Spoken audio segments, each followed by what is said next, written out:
जाण्यासाठी स्वामी विवेकानंदांच्या साधे खिशात सुद्धा पैसे नव्हते, भाड्याचे पैसे नव्हते. पण ज्या वेळेस स्वामी विवेकानंद शिकागो धर्म परिषदेला जातात, आपल्या धर्माचं प्रतिनिधित्व करतात, आपल्या धर्माची बाजू मांडतात, आपल्या धर्माबाबतीत भाषण टोकतात, त्यावेळेस स्वामी विवेकानंदांचं भाषण ऐकून एक विदेशातली स्त्री, परदेशातली स्त्री स्वामी विवेकानंदांजवळ येते आणि स्वामींना सांगायला लागते की स्वामीजी, मी तुमचं भाषण ऐकलं, मी तुमची विद्वत्ता ऐकली, याच्यावरून मला कळालं मी तुमचं भाषण ऐकलं, याच्यावरून मला तुमची विद्वत्ता कळाली की स्वामीजी, मी तुमचं भाषण ऐकलं, पण तुमचं भाषण ऐकून माझ्या अंतःकरणामध्ये एक इच्छा निर्माण झाली. कुठली इच्छा?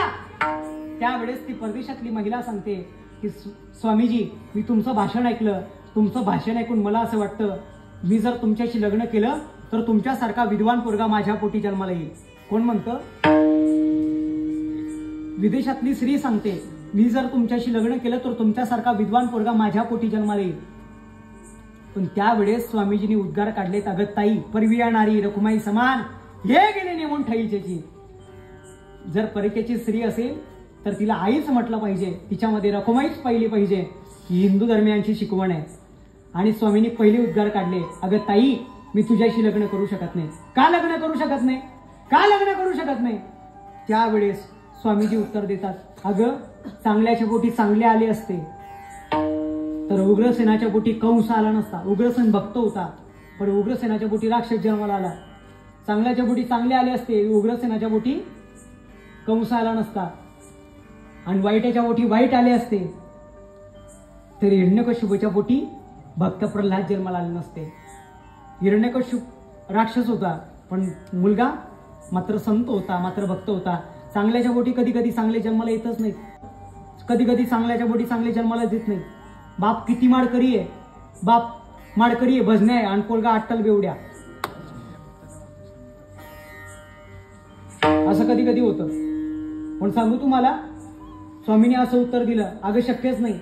अगं ताई, सांगू तुला, तू माझ्याशी लग्न करायचं म्हणते, पण पोरगा होईलच याचा काय भरोसा? झालेला पोरगा वाढेलच याचा काय भरोसा? वाढलेला पोरगा विद्वान राहिलच याचा काय भरोसा? विद्वान राहिलेला पोरगा पाहण्यासाठी तू किंवा मी जगून वाचू याचा काय भरोसा? 25 वर्षाचा तरुणावान युवक पाहण्यासाठी, 25 वर्षाचा तरुणावान विद्वान पोरगा पाहण्यासाठी 25 वर्ष वाट बघण्यापेक्षा तुझ्या समोर जो विवेकानंद उभा आहे ना, त्याला स्वतःचा पोटचा पोरगा मान, यात तुझं काय बिघडणार आहे? 25 वर्ष वाट बघण्यापेक्षा मला स्वतःचा पोटचा पोरगा मान ना. ज्या वेळेस स्वामी विवेकानंद शिकागो धर्म परिषदेला जात आहेत, शिकागो धर्म परिषदेला जाण्याच्या अगोदर स्वामीजी शारदामाई जवळ येतात. शारदामाई म्हणजे कोण? रामकृष्ण परमहंसाच्या पत्नी. रामकृष्ण परमहंस म्हणजे स्वामी विवेकानंदांचे गुरु.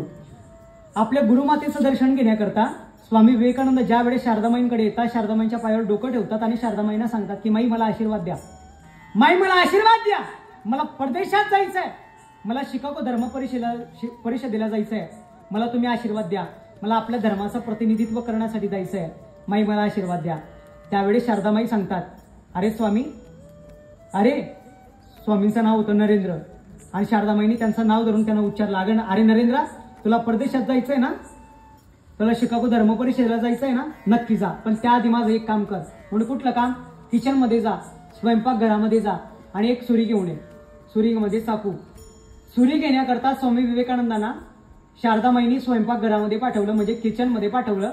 बरं, मला सांगा, सुरीच्या 2 भूमिका असतात. एक धारदार पात्याचा भाग असतो आणि एक मुठीचा भाग असतो. यज्ञेश दादा, सुरीच्या कुठल्या 2 भूमिका असतात? एक धारदार पात्याचा भाग असतो आणि एक मुठीचा भाग असतो. स्वामींना सुरी घेण्याकरता स्वयंपाकघरामध्ये पाठवलं. स्वामींनी काय केलं बरं? जर यदा कदाचित आपल्या आईनं आपल्याला स्वयंपाकघरामध्ये, किचनमध्ये सुरी घेण्याकरता पाठवलं, म्हणजे चाकू घेण्याकरता पाठवलं, तर कुठला भाग हातात घेऊ आपण? मुठीचा की सुरीचा? धारदार पात्याचा की मुठीचा? मुठीचा. स्वामींनी तसं नाही केलं. स्वामींनी मुठीचा भाग नाही हातात घेतला, स्वामींनी धारदार पात्याचा भाग स्वतःच्या हातात घेतला. धारदार पात्याचा भाग स्वतःच्या हातामध्ये घेतला आणि मुठीचा भाग त्यांनी बाहेर आणला, शारदामाईंच्या समोर केला. त्याने धारदार पात्याचा भाग स्वतःच्या हातामध्ये घेतला. टपाटपा हातातून रक्त पडायला लागलं.